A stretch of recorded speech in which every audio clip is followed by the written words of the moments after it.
ऐ वाईट जरा हसलीस ना त्या फुलासारखी टवटवीत दिसशील बघ. हस की. हे माझ्या फुलासारख्या बायकोसाठी फुलपाखरासाठी आणलंय. हे घे, मला माफ केलं असं मन आणि घरी चल. अगं तुझ्याशी बोलतोय मी, पण तू असं फाट्यावर मारणार का मला? असं नाही करायचं. अय आणि हे काय? हा मी तुझ्या मागं चक्रा मारायच्या आणि तू शाळेच्या चक्रा चालू केल्या वय. आशेने तुला मला येळ द्यायला जमणार का? चल घरी जाऊ आपण. चल चल चल. मी नाही येऊ शकत. माझा विश्वास नाहीये तुमच्यावर. ज्या दिवशी खरंच असं वाटेल की तुम्ही सुधारलात त्या दिवशी नक्की येईन.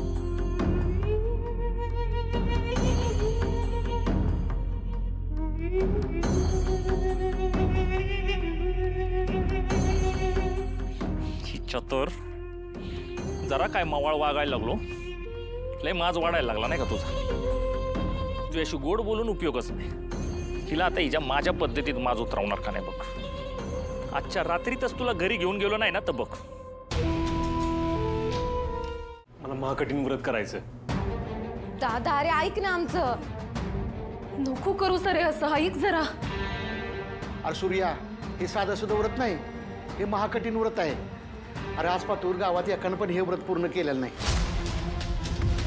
हा आता 20-25 वर्षापूर्वी एकानं व्रत पूर्ण करण्याचा प्रयत्न केला होता, पण त्याच्याच्यानं पण हे व्रत पूर्ण झालं नाही आणि देवीचा कोप झाला. अरे आपल्या नदीला महापूर आला आणि अख्खं गाव पाण्याखाली गेलं होतं.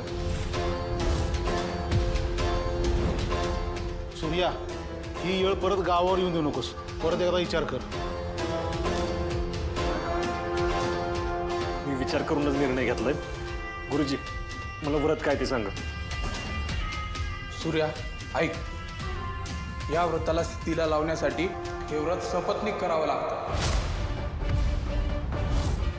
हे व्रत अग्नी, जल, वायू, आकाश, पृथ्वी या पंचतत्वांना विधीमार्फत आवाहन करतं. ते आवाहन सोपं नाही सूर्या. गुरुजी, किती अवघड असू दे, मी आता मागं नाही हटणार. सूर्या तू करशीलही, पण तुझ्या बायकोचं काय? तुळजा कसं करणार हे सगळं? नाहीतर काय? अरे घरच्या पुरुषाला म्हणजे तुला 7 बैलगाड्या ओढाव्या लागतील. 7.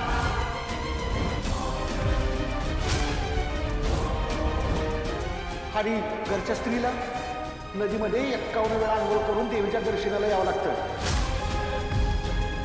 आणि येताना आगीचा निकारा चालून पार करावा लागेल.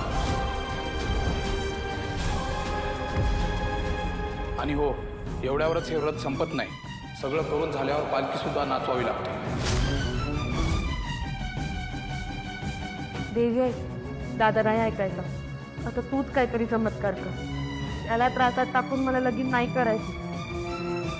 सूर्य तू सांग आता, हे सगळं करणं शक्य आहे? अरे तू करशील, पण तुळजाचं काय?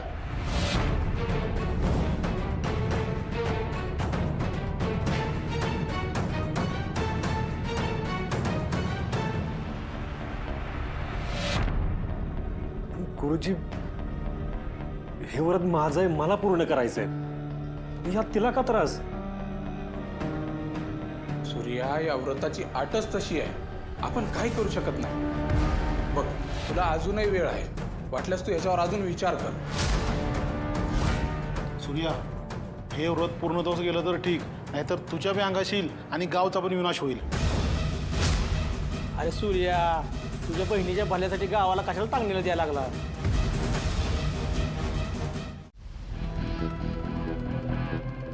शत्रुभैया, ते बाकी सामान बी सांगितले.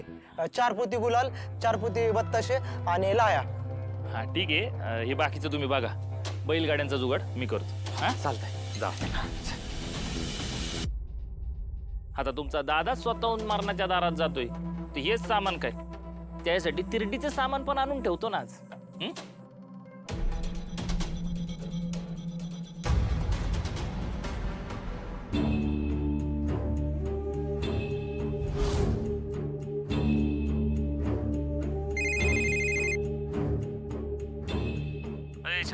हा आज रातच्याला आपली काही माणसं तयार ठेव. देतो की शत्रू भैया, पण कशाला पाहिजे? आज मी माझ्या बायकोला उचलून घरी आणणार आहे. हो पण डॅडींच्या खानावर घातलंय का? त्यांना कळलं तर? ए तुला सांगितलं तेवढं कर ना. मी माझं बघतो हं. आणि ऐक, त्या माणसांबरोबरच आहे ना मला 7 बैलगाड्या पाहिजे. आणि अहो आपल्या गाड्यांना सांगायचं की त्या बैलगाड्यांची चाकं प्रॉपर खिळखिळी करायची. तू आणि कशा पाहिजे? माहिताला पाहिजे. आणतो ना. बर. आज रातच्याला आमची लाडकी बायको आमच्या घरात आणि तो सूर्या उद्या सकाळच्याला कायमचा डागात.